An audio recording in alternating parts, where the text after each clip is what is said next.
Реал имеет безумный план по подписанию одного из лучших игроков мира. Мадридский Реал интересуется египетским нападающим английского Ливерпуля Салахом, сообщает испанское издание El Gol Digital. По информации источника, королевский клуб может подписать 33-летнего футболиста летом 2027 года, когда закончится его контракт с Ливерпулем. Стоит отметить, что на тот момент игроку уже исполнится 35 лет. Карабах одержал первую победу в истории азербайджанского футбола в основном этапе Лиги чемпионов. Бенфика дома проиграла Карабаху в первом туре общего этапа Лиги чемпионов 2-3. На голы Баренича и Павлидиса с передач Судакова своими точными ударами ответили Андраде, Дуран и Кощук. Эта победа Карабаха стала первой для азербайджанского футбола в рамках основного раунда Лиги чемпионов. Благодаря этому Азербайджан сумел подняться на 25-е место в таблице коэффициентов, оставив позади Украину, Словению и Словакию. Браво, Карабах! Дорогие зрители, поставьте, пожалуйста, лайк этому видео и подпишитесь на канал. Спасибо за то, что с нами. Бенфика уволила главного тренера после поражения Карабаху в Лиге чемпионов. Президент Бенфики Руй Кошта объявил, что Бруно Лаже прекратил исполнение обязанностей главного тренера после поражения в матче Лиги чемпионов от азербайджанского Карабаха. Хочу сообщить всем болельщикам Бенфики, что мы только что достигли договоренности с Бруном Лаже, который сегодня покидает пост тренера Бенфики. Я хотел бы поблагодарить Бруно за все, что он пытался сделать, за все, что он сделал для Бенфики и за всю его преданность нашему клубу в этом году. Но, к сожалению, пора, и мы понимаем, что нужно менять команду. Относительно следующего тренера, мы, конечно, рассчитываем, что новый наставник уже в субботу сядет на скамейку запасных в Вила-да-Шавеш, сказал Кошта. Барселона решила наказать своего футболиста. Президент Барселоны Жоан Лапорта прокомментировал выбор состава на последний домашний матч команды в Ла Лиге против Валенсии. Неожиданно в стартовый состав каталонского клуба не попал звездный вингер Рафинья. Президент клуба Жоан Лапорта объяснил, почему бразилец остался на скамейке запасных. Ситуация с Рафиньей – это наказание. Он опоздал на тренировку, он должен был выйти в стартовом составе, сказал президент Барселоны. Титулованный европейский клуб хочет звезду Реала с огромной зарплатой. Австрийский защитник мадридского Реала Давид Алаба летом может покинуть королевский клуб, сообщает издание Фитчес.нет. По информации источника, 33-летним футболистом, который летом 2026 года станет свободным агентом, интересуется турецкий Фенербахче. В сезоне 2024-25 Давид Алаба провел 14 матчей на клубном уровне, не отличившись результативными действиями. Портал Трансфермаркет оценивает его стоимость в 6 миллионов евро.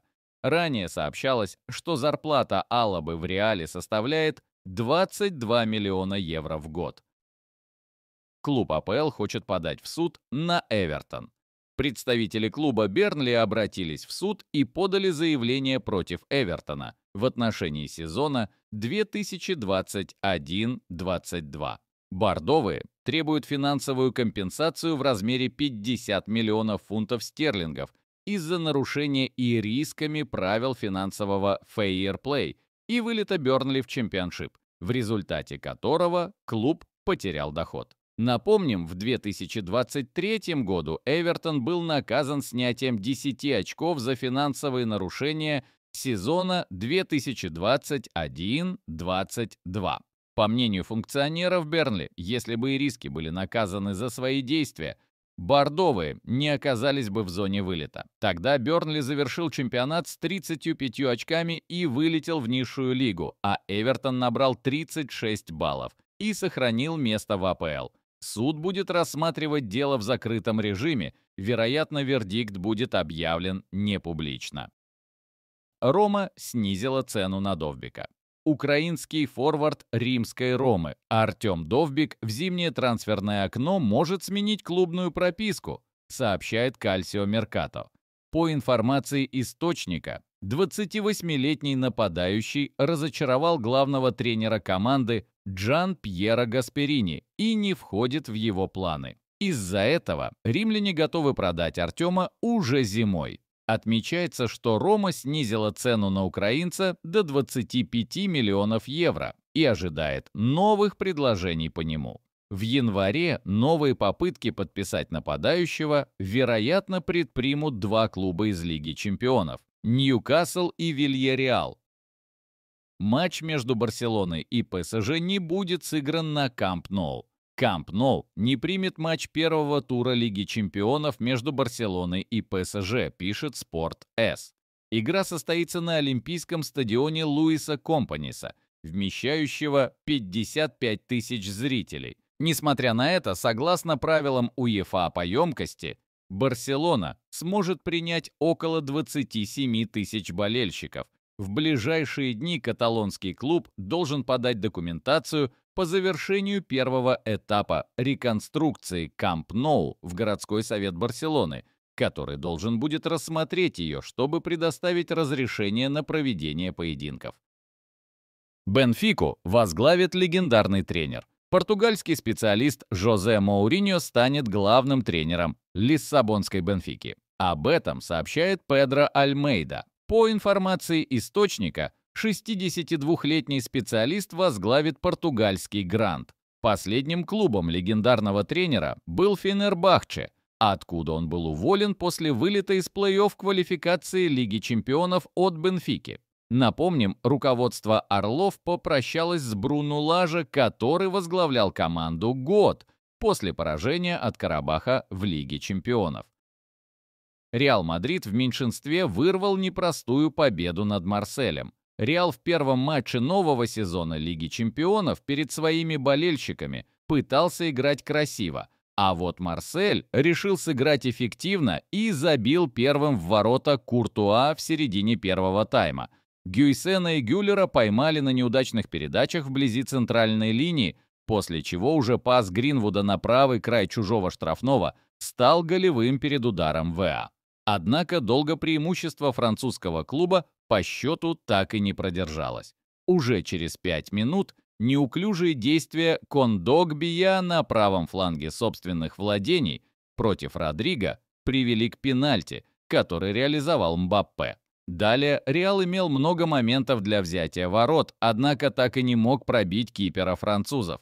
Реал продолжал штамповать голевые моменты, но со временем количество атак без акцентированного завершения с его стороны стало уже слишком заметным, и все закончилось стычкой Карвахаля и Рульи в воротах Марселя, во время которой защитник ударил вратаря в лицо, за что получил красную карточку от рефери. Однако не без судейского решения мадридцы все же сумели получить свой шанс вырвать победу в игре, которая постепенно начала походить на ничью.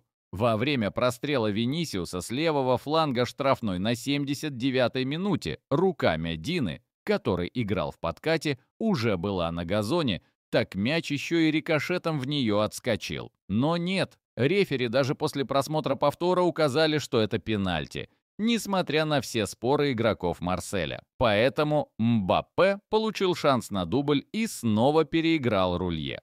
Таким образом, Реал довел победу до конца, выиграв у французов 2-1 с помощью довольно спорного и скандального пенальти. После матча тренер Реал Мадрид Хаби Алонсо заявил, что его команда заслужила выиграть, так как была лучше на поле и доминировала весь матч. Цитируем тренера. «Мы играли фантастически первые 30 минут. На поле была та команда, которую я хочу видеть. Во втором тайме, несмотря на то, что мы остались в меньшинстве, команда продолжала доминировать и прессинговать. Мы вышли вперед 2-1 и совсем не имели трудностей. Это важная победа, чтобы хорошо начать эту первую фазу Лиги чемпионов. Сегодня не было ничего необычного. Второй пенальти? Я его не видел, но сегодня он был в нашу пользу», заявил Алонсо. А тем временем лидер Реала француз Мбаппе приближается к легендам мирового футбола.